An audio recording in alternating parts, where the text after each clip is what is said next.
This is TWiT. Monday, the United States Supreme Court, 1 p.m. Eastern Time, will hear oral arguments in Hachette versus the Internet Archive. It's a lawsuit against the Internet Archive. The publishers, Hachette just is essentially representing all publishers, don't want the Internet Archive to, they say they're violating our copyrights to store books. Hachette, HarperCollins, Wiley, and Penguin Random House claim that the Internet Archive, through its CDL, which is a controlled digital lending and allows books to people to check out digital copies of books for 2 weeks or less, just like a library, the publishers claim CDL has cost their companies millions and is a threat to their business. I'm betting Stephen Levy is a published author of many books. Both of you are. I guess I am too. I don't. Nobody wants to read my books, but your books are still on the shelves of libraries. Do you hate libraries, Stephen? No. I love libraries. Is the Internet Archive CDL a library, I guess is the question. Well, I don't know. I mean, I don't know whether we want to use a term of art to do it, or basically library is a library. I mean, if it's got a lot of books, you could say, okay, it's a digital library.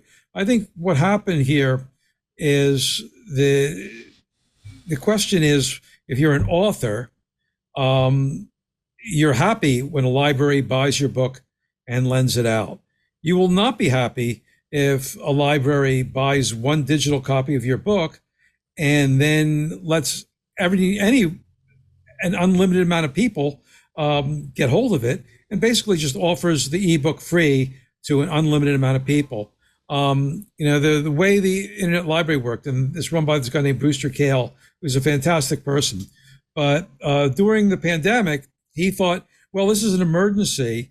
So previously, we only lent one copy at a time, which publishers didn't like either, because they're arguing it's different than a physical copy of the book. But even putting that aside, was the archive buying the ebook? No, it got the donation from a library, which did buy them, scans the whole library, and then has digital versions, right? So they never went out to the publisher and said, we're buying this ebook. This was, an existing copy. It's like, buying a big tranche of used books, right? And digitizing it, and the library buys used books. And the agreement that libraries have with publishers is that they'll get a digital copy, but unlike a physical copy, they can't keep lending it out. They can only lend it out a certain amount of time, which is sort of like the way it is now, because you can't lend a physical book out 100 times. They'll get too beat up to do it, right? So I guess as an author, I don't want libraries to be so easy to borrow from that there's no reason to buy a book anymore. I'm happy for a library to offer a copy to its members when they buy it, and so people, can read the book, and without paying for it, in a way where the rights are represented. But what Brewster did in particular, which I think was objectionable, and I kind of think he went too far, was he said, you know what? Previously, we only lent out one copy at a time, like a physical copy, but because it's an emergency in the pandemic, we're going to get rid of that. So basically, if 1,000 people wanted to read Facebook, which just came out at the beginning of the pandemic, I don't know if that was part of his collection, but then an unlimited amount of people can get an ebook, which is the exact same thing that they get the ebook that they would have to pay for otherwise. Instead of having to be on a wait list, maybe, if the library only had a few copies. And you have to be careful. If there's no incentive for an author to make back their money, then libraries are going to be empty of new books because authors won't be writing them. Has Brewster reverted to the previous method of one book at a time? I'm not.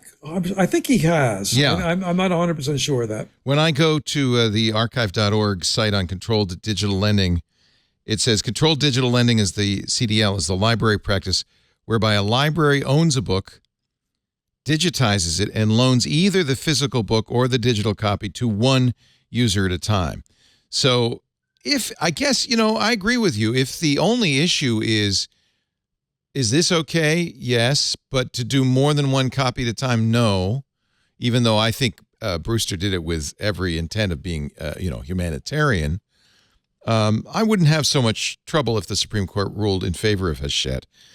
It seems to be the people are concerned. The EFF, for instance, has filed a motion for summary judgment saying this should be put to bed. They did that last year. They think it's threatening both to libraries and to the Internet Archive. They say libraries have paid publishers billions of dollars, this is the EFF, for the books in their print collections and are investing enormous resources in digitization in order to preserve those texts. CDL helps ensure that the public can make full use of the books that libraries have bought and paid for. This activity is fundamentally the same as traditional library lending and poses no new harm to authors or the publisher. Libraries have never been required to get permission or pay extra fees to lend books. As a practical matter, the available data shows that the CDL has not and will not harm publishers' bottom lines. But I see your point. I mean, if it's a brand new book. I think that this is something that, I wish we had a great Congress that could, a wise Congress that could come, can figure out what to do with this new twist that technology has offered. Yeah. Because it's a genuine issue. I want libraries to thrive. I want people to be able to go to libraries and read my book, and any book they want to read. But I want to make sure that there's an incentive, for authors to keep writing books. So, and it is something that requires like a wise solution, because a digital copy of the book is not the same as a physical copy. So maybe we do need some sort of tweak rather than just say, aha, this is the way it worked previously. It works the same way digitally, when in fact it doesn't. I'm with Stephen here. I mean, if folks have any understanding of how much work goes into writing a book, I think they would understand why the publishers are protesting here. So you can't just take books and make them available to, so many people and then potentially risk a book's sales, because like Steve's saying, man, if you're not going to have books that sell, then you're not going to have publishers that pay authors. If you don't have publishers that pay authors, you're not going to have books. I mean, it's as simple as that. And I understand the internet has made information free and there's a lot of good to that. But I also think that through that, we have tended to lose sight of, the creator of the right to the creator of the content. I mean, the fact that I would say the Internet Archive has risked libraries' ability to lend books because of doing what they've done. And an easy way to not to do it is to not have done it in the first place, not mess with a system that has been based on goodwill. And the fact that we're here today to put this on publishers, to me, is kind of absurd. They're the ones that are producing the books in the first place. How about their rights? I think one sad thing coming out of this is that it tries to pit authors against libraries, which is terrible, because authors really love libraries. Generally, people who write books spent their youth in libraries, and and it is a fantastic collaboration between libraries and people, which creates authors. We've all been to libraries and made appearances there, and about our books, and we adore these institutions. I live in New York City, and I'm furious at the mayor for saying he's going to cut the budget of libraries. It's terrible. To be completely fair to the publishers, I'm reading from InsideHigherEd.com. In their lawsuit against the Internet Archive, which could extract millions of dollars from the nonprofit, the publishers claim that the Internet Archive, quote, badly misleads the public and boldly misappropriates the goodwill that libraries enjoy and have legitimately earned. They're not against libraries, in other words. The publishers say the archive's efforts to brand itself as a library is part of a scheme to fraudulently mislead people, circumvent copyright law, and limit how much profit publishers can extract from the ebook market. They describe the Internet Archive as a pirate site, and its business model as parasitic and illegal, and characterize controlled digital lending as an invented paradigm that is well outside copyright law. I think that we'll see what the justices say tomorrow. Yeah. I think that Bruce, I think Brewster is a good guy. I think that he's off base on, some of this stuff, but he's, but I think, I don't really like him described as an evil person. No, because, he's not evil. No, I think he's well intentioned and he's done an amazing thing. The Internet Archive, as an archive, has been fantastic. You can go and get things which are in public domain, amazing music collections and other things. So I think it would also be tragic if, this fight led to somehow, really harming the mission. That's my fear. The archive. So I interviewed Brewster too. When Internet Archive began. Brewster was the founder of Waze. He sold Waze to AOL, made some money. Alexa, not Waze. Oh, I thought he was Waze. He was Alexa? Okay. Yeah. Sold it to AOL, made some money, took the money, and did this thing that was pure public benefit. And I asked him early on, I said, aren't you worried? Because they were basically downloading as much of the internet as they could. They have petabytes of internet. See, the Wayback Machine is a way to see sites that are long gone. He wanted to preserve this history for all, and he's extended that now to many other forms of media. Many of my old TV and radio shows are there. And I asked him, aren't you worried about copyright? He said, we'll worry about that when the time comes. He knew that it was, in theory, a violation of copyright. I think he's always wanted to be a library, which is protected in some degree as a fair use thing. Maybe the CDL thing, when he changed the rules, was a mistake. You would agree, though, if he'd only said one copy at a time. We got a copy from a library. We're going to lend out one copy at a time for 2 weeks. If he'd maintained those rules, this would be okay?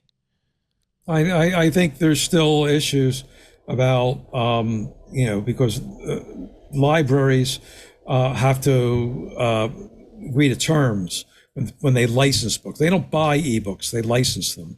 And I think one of the issues is not merely that they're buying an ebook. That's a more complicated issue. They're buying a physical book and then digitizing it, making an ebook.